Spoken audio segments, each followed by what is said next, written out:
नमस्कार, देशोन्नतीच्या सुपर 50 मध्ये मी ऐश्वर्या आणि मी धवल आपलं स्वागत करतो। बाबा सिद्दीकी यांच्या हत्येबद्दल अत्यंत मोठा खुलासा करण्यात आलाय, ज्यानंतर मोठी खळबळ निर्माण झाली आहे। बाबा सिद्दीकी यांच्या हत्येचे शेवटचे प्लॅनिंग नवी मुंबईतील एका हॉटेलमध्ये झाले होते। हैराण करणारे म्हणजे या प्लॅनिंग मध्ये व्हिडिओ कॉलच्या माध्यमातून लॉरेन्स बिश्नोईचा भाऊ अनमोल बिश्नोई हा देखील सहभागी झाला होता। देवेंद्र फडणवीस हे मुख्यमंत्री पदाची शपथ घेतल्यापासून वर्षा बंगला या शासकीय निवासस्थानी राहण्यासाठी गेले नाहीत। यावरून शिवसेना उभाटा पक्षाचे नेते संजय राऊत हे फडणवीसांना कशाची भीती आहे असा सवाल वारंवार विचारत आहेत। यावर शिवसेना नेता मनीषा कायंदे यांनी प्रत्युत्तर दिले। संजय राऊत काहीतरी अचकट विचकट बोलत राहायचं, लोकांची दिशाभूल करायची यासाठी प्रसिद्ध आहेत असा टोला मनीषा कायंदे यांनी लगावलाय। उपमुख्यमंत्री एकनाथ शिंदे यांचे चिरंजीव आणि खासदार श्रीकांत शिंदे यांचा वाढदिवस रात्री 12 वाजता कार्यकर्त्यांनी मोठ्या उत्साहात साजरा केला। श्रीकांत शिंदे यांचा वाढदिवस असल्याने रात्री 12 वाजता ठाण्यातील त्यांच्या शुभदीप निवासस्थानाबाहेर कार्यकर्ते जमले होते। यावेळी श्रीकांत शिंदे हे बाहेर येत आपल्या कार्यकर्त्यांना भेटले।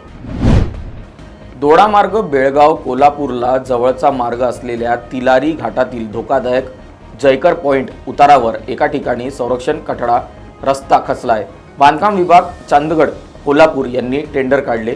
हे दुरुस्तीचे काम सुरू केले जाणार आहे। यासाठी तिलारी घाट सर्व वाहतुकींसाठी बंद ठेवला आहे असे पत्र बांधकाम विभाग चांदगड यांनी दिले आहेत। पदे वर खाली होत असतात, परंतु या राज्यात लाडक्या बहिणींचा लाडका भाऊ ही माझी ओळख निर्माण झाली आहे। ही ओळख आणि पद हे मुख्यमंत्री उपमुख्यमंत्री पदापेक्षा मोठे आहे असे विधान उपमुख्यमंत्री एकनाथ शिंदे यांनी केले आहे। ठाण्यात सोमवारी रात्री एका कार्यक्रमासाठी उपमुख्यमंत्री एकनाथ शिंदे उपस्थित होते। त्यावेळी त्यांनी उपस्थित महिलांशी संवाद साधला, त्यावेळी ते बोलत होते। भगवानगडाचे महंत हरिभक्त परायण नामदेव महाराज शास्त्री यांनी संतोष देशमुख हत्या प्रकरण, खंडणी आणि वाल्मिक कराड गँगशी संबंध यावरून अडचणीत आलेले मंत्री धनंजय मुंडे यांची पाठराखण करणारी भूमिका मांडली असून ही बाब सगळ्या वारकरी संप्रदायांसाठी लाजिरवाणी आहे। त्यांनी याबाबत लवकरात लवकर वारकरी संप्रदायाची माफी न मागितल्यास राज्यभरात आंदोलन करू असा इशारा राष्ट्रवादी वारकरी आघाडीचे राज्यप्रमुख हरिभक्त परायण विठ्ठल आबा मोरे यांनी दिला आहे। प्रधानमंत्री जन आरोग्य योजनेत आयुष्यमान भारत गोल्डन कार्ड वितरण केले जात आहे। जिल्ह्यात मात्र त्याची अतिशय संथ गती असून अद्याप 65% नागरिकांना कार्डची प्रतीक्षा लागली आहे। उद्दिष्ट पूर्ण करण्याचे आव्हान प्रशासनापुढे राहणार आहे। गोल्डन कार्ड मिळाले नसल्याने गरजू रुग्णांना मोफत उपचार कसे मिळणार असा प्रश्न निर्माण झालाय। ईडीच्या रडारवर असलेले आणि कथित खिचडी घोटाळ्यात कोठडीत असलेले शिवसेना ठाकरे गटातील युवा सेनेचे नेते आणि आदित्य ठाकरेंचे निकटवर्गीय सूरज चव्हाण यांना मोठा दिलासा मिळाला आहे। त्यांना मुंबई हायकोर्टाने आज जामीन मंजूर केला आहे। या बातमीनंतर आदित्य ठाकरे यांनी सोशल मीडियावर पोस्ट करत सूरज चव्हाण यांची तुलना लढणाऱ्या वाघाशी करत एकनाथ शिंदे पक्षाला डिवचलाय। आक्रमक व विरोधी पक्ष नेत्याची भूमिका पार पाडू शकेल अशा नवीन प्रदेशाध्यक्षाची काँग्रेसला गरज असून त्याचा शोध सुरू असल्याची प्रतिक्रिया काँग्रेस नेते नितीन राऊत यांनी दिली आहे। पक्ष मला संधी देईल तर मला नक्कीच प्रदेशाध्यक्ष बनायला आवडेल असेही नितीन राऊत म्हणाले आहे। आशियातील सर्वात मोठी महानगरपालिका अशी ओळख असलेल्या मुंबई महापालिकेच्या वर्ष 2025 आणि वर्ष 2026 चा अर्थसंकल्प सादर झाला आहे। मुंबई महापालिकेचे आयुक्त तथा प्रशासक भूषण गगराणी यांनी हा अर्थसंकल्प सादर केला आहे। यावर्षी पालिकेने तब्बल 74,427 कोटींचा अर्थसंकल्प सादर केला आहे।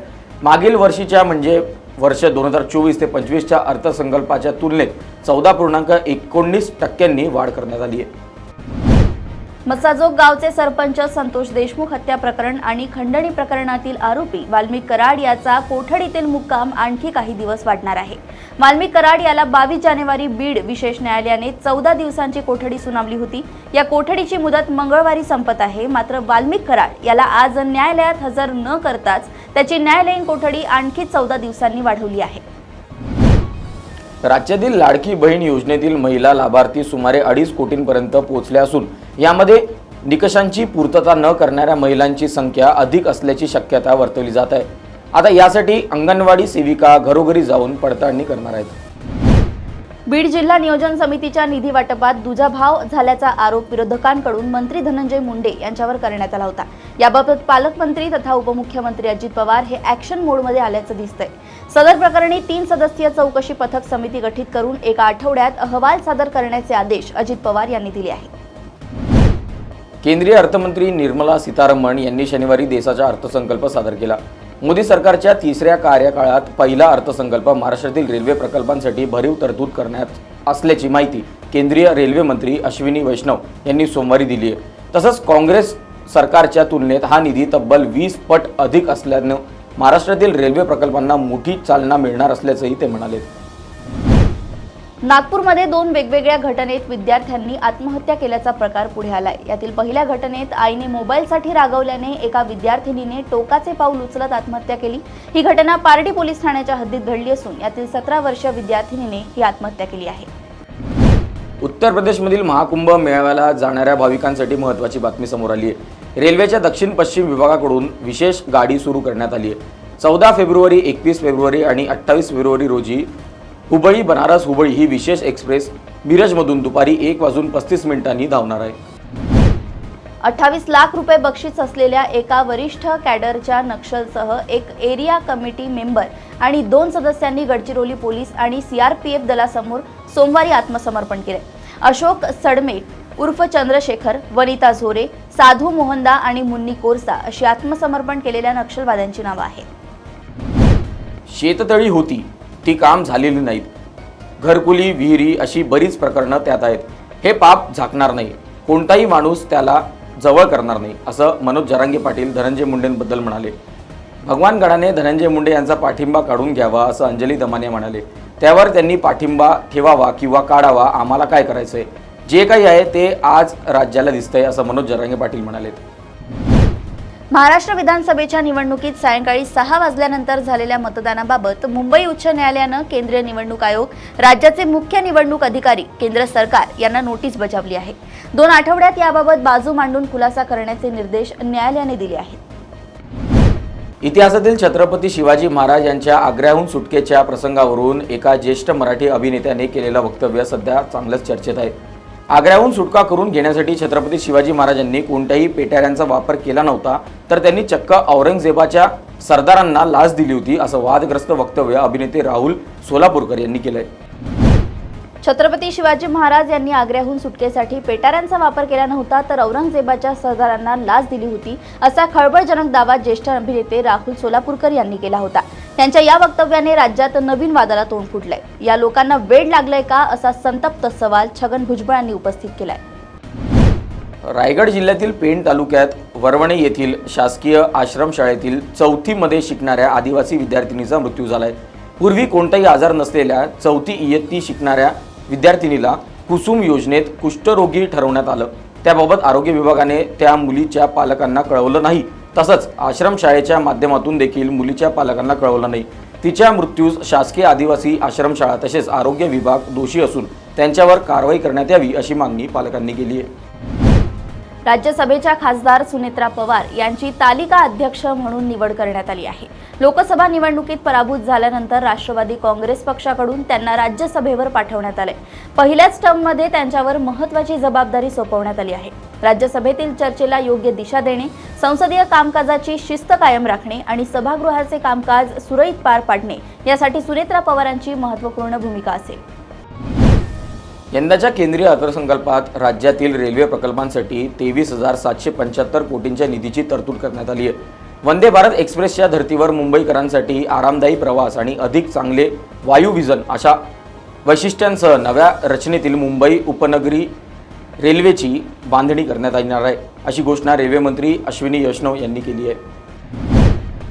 महाराष्ट्र केसरी कुस्ती स्पर्धेतील पंचांच्या निर्णयवादावरून डबल महाराष्ट्र केसरी चंद्रहार पाटील यांनी आता आपल्या महाराष्ट्र केसरीच्या दोन्ही गदा येत्या 2 दिवसात कुस्तीगीर परिषदेला परत देण्याचा निर्णय जाहीर केला आहे.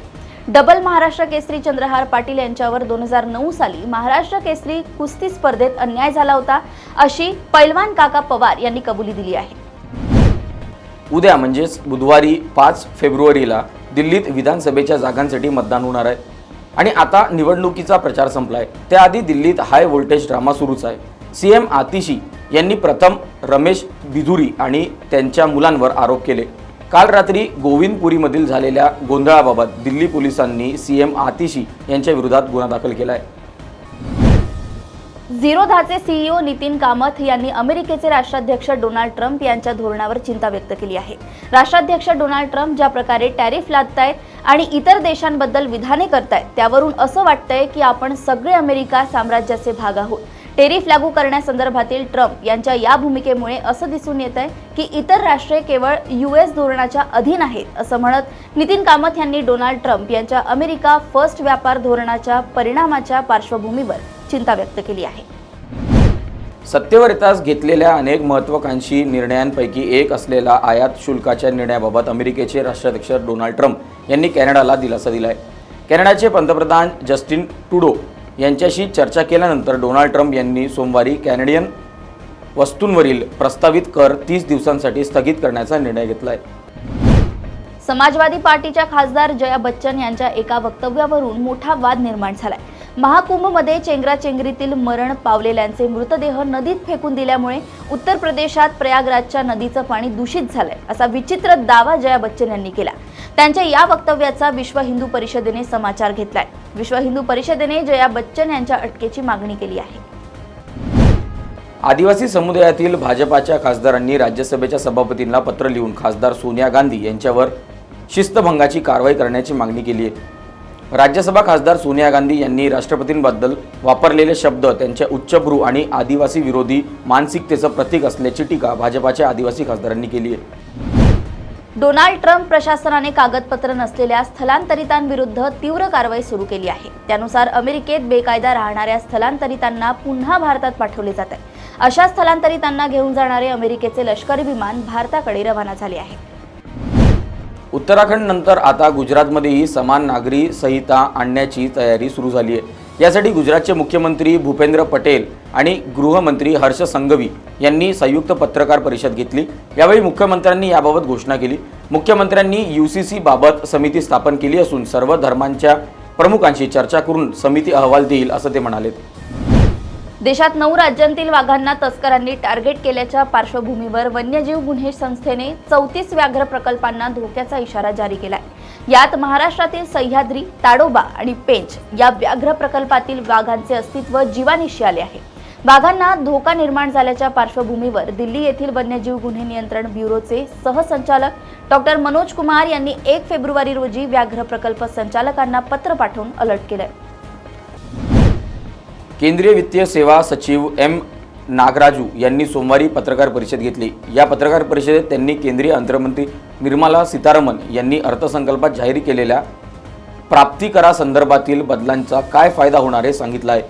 करदात्यांना कर सवलत दिल्यानं आणि TDSच्या नियमांमध्ये बदल केल्यानं बँकेच्या हाती अतिरिक्त 45,000 कोटी रुपये येणार असल्याचं त्यांनी सांगितलंय. आर्थिक वर्ष 2025 ते 2026 मध्ये बँकांना ही रक्कम उपलब्ध होईल, असं ते म्हणाले. अर्थसंकल्पानंतरच्या शेअर बाजाराच्या पहिल्या नियमित सत्रात सेन्सेक्स आणि निफ्टीमध्ये घसरण पाहायला मिळाली. सेन्सेक्स 319 अंकांनी घसरला तर निफ्टीमध्ये 121 अंकांची घसरण झाली. यामुळे गुंतवणूकदारांचे तब्बल 4 लाख कोटी बुडाले आहेत. शेअर बाजारातील अस्थिरतेच्या पार्श्वभूमीवर गुंतवणूकदारांनी गुंतवणुकीचा सुरक्षित पर्याय म्हणून सोन्याची निवड केली. त्यामुळे सोन्याच्या दरात 85,300 रुपयांपर्यंत झेप घेतली आहे. शिवसेनेचे पालघरचे पदाधिकारी अशोक धोडी यांचं अपहरण करून हत्या करण्यात आल्याचं उघड झालंय. पालघर पोलिसांनी या प्रकरणाचा अत्यंत बारकाईने आणि सर्वच अँगलने तपास केलाय. त्यामुळे तब्बल 11 दिवसानंतर अशोक धोडी यांचा मृतदेह सापडला. तसेच त्यांची गायब झालेली कारही सापडली आहे. विशेष म्हणजे धोडी यांची हत्या करून त्यांना कार सकट गुजरातच्या एका बंद पडलेल्या खदानीत फेकून देण्यात आलं होतं. कर्नाटक हे आता नक्षलमुक्त राज्य म्हणून घोषित करण्यात येणार आहे. शनिवारी शेवटच्या नक्षलवादाच्या आत्मसमर्पणानं राज्यानं नक्षलवादांविरुद्धच्या लढ्यात एका महत्त्वाचा टप्पा गाठलाय. कोटे होंडा रवींद्र नावाच्या नक्षलवाद्यांना आत्मसमर्पण केल्यानं आता राज्याला अधिकृतपणे नक्षलमुक्त घोषित केले जाऊ शकते, अशी घोषणा चिक्कमगलुरूचे पोलीस अधीक्षक विक्रम आमटे यांनी केली आहे. अंबरनाथमधील हुतात्मा चौकाकडून स्टेशन परिसरात जाणाऱ्या साईबाबा मंदिराच्या रस्त्यावर एक धक्कादायक घटना घडली. एक महिला आणि पुरुष असे दोघे जण साईबाबा मंदिराच्या शेजारच्या पायऱ्यांजवळ बोलत बसले होते. ते बराच वेळ त्या मंदिराच्या शेजारच्या पायऱ्यांवर बसले होते. त्यावेळी अचानक त्यांच्यात वाद झाला. यानंतर त्या पुरुषाला राग अनावर झाला. त्याने महिलेच्या पोटात 2 वेळा चाकू भोसकला. यानंतर त्याने घटनास्थळावरून पळ काढला. उत्तर प्रदेशमधील फतेहपूर जिल्ह्यामध्ये एक मोठी रेल्वे दुर्घटना टळली आहे. येथे एकाच ट्रॅकवर 2 मालगाड्या येऊन त्यांची धडक झाली. या अपघातात एका मालगाडीचं इंजिन रुळावरून घसरून नुकसानग्रस्त झालंय. या अपघातात मालगाडीचे चालक आणि सहचालक जखमी झाले आहेत. त्यांना उपचारांसाठी रुग्णालयात दाखल करण्यात आलंय. एम्स नागपूरमध्ये विविध पदांसाठी भरती जाहीर झाली आहे. या भरतीद्वारे तांत्रिक अधिकारी, कनिष्ठ परिचारिका अशी पदे भरली जाणार आहेत. पात्र उमेदवारांना त्यांचे अर्ज संकेतस्थळावरून भरती करता येणार आहेत. या भरतीद्वारे 13 रिक्त जागा भरल्या जाणार आहेत. या भरतीसाठी अर्ज करणाऱ्यांची शेवटची तारीख 12 फेब्रुवारी 2025 आहे. शालेय शिक्षणाच्या क्षेत्रात वेगवेगळे प्रयोग करणाऱ्या केंद्र सरकारने आता विद्यार्थ्यांच्या हजेरीसाठी चॅटबॉट वापरण्याची योजना आणली आहे. याआधी पायाभूत चाचणी, संकलित चाचणी आदींचे गुण नोंदवण्यासाठी वापरले गेलेले स्विफ्ट चॅट हे चॅटबॉट आता हजेरीसाठीही वापरले जाणार आहे. यातून शिक्षकांचे काम हलके होण्याची शक्यता व्यक्त होत आहे. मात्र यामुळे काम वाढणार असल्याचे शिक्षकांचं म्हणणं आहे. आर्थिकदृष्ट्या दुर्बळ घटक प्रवर्गातील विद्यार्थ्यांना उच्च शिक्षण घेणे सोपे आणि शक्य व्हावे यासाठी राज्य सरकारने राजश्री शाहू महाराज शिक्षण शुल्क, शिष्यवृत्ती आणि डॉक्टर पंजाबराव देशमुख वसतिगृह निर्वाह निधी या योजनांची व्याप्ती वाढवली आहे. आता या योजनांमध्ये तंत्रशिक्षण संचालनालयातर्फे राबवण्यात येणाऱ्या BBA, BCA, BBM, BMS अशा 18 विविध अभ्यासक्रमांचाही समावेश करण्यात आला आहे. 12वी किंवा पदवी यानंतर पुढील व्यावसायिक, तंत्र किंवा उच्च शिक्षण अभ्यासक्रमांच्या प्रवेशासाठी आवश्यक असलेल्या महाराष्ट्र राज्य सामायिक प्रवेश परीक्षेचे अंतिम वेळापत्रक जाहीर झाले आहे. या परीक्षांच्या तयारीसाठी विद्यार्थ्यांना पुरेसा वेळ मिळावा यासाठी CET कक्षाने डिसेंबरमध्येच संभाव्य वेळापत्रक जाहीर केले होते. यातील केवळ 5 CET परीक्षांच्या तारखांमध्ये बदल करण्यात आलाय. या बदलांची नोंद विद्यार्थ्यांनी घ्यावी असे आवाहन CET कक्षाने केले आहे. कपिल शर्माने त्याच्या बहुप्रतिष्ठित ग्रेट इंडियन कपिल शोच्या 3ऱ्या सीझनची घोषणा केली आहे. नेटफ्लिक्सनं 2025च्या आगामी शोच्या सीझनबद्दल घोषणा करून चाहत्यांना एक नवीन भेट दिली आहे. नेटफ्लिक्स इंडियानं एक मजेदार व्हिडिओ शेअर केला आहे ज्यामध्ये कपिल शर्मा, सुनील ग्रोवर धमाल करताना दिसत आहेत. कपिल शर्मानं 2ऱ्या सीझनच्या शेवटच्या भागातही पुष्टी केल्यानंतर आता त्याचे चाहते खुश झाले आहेत.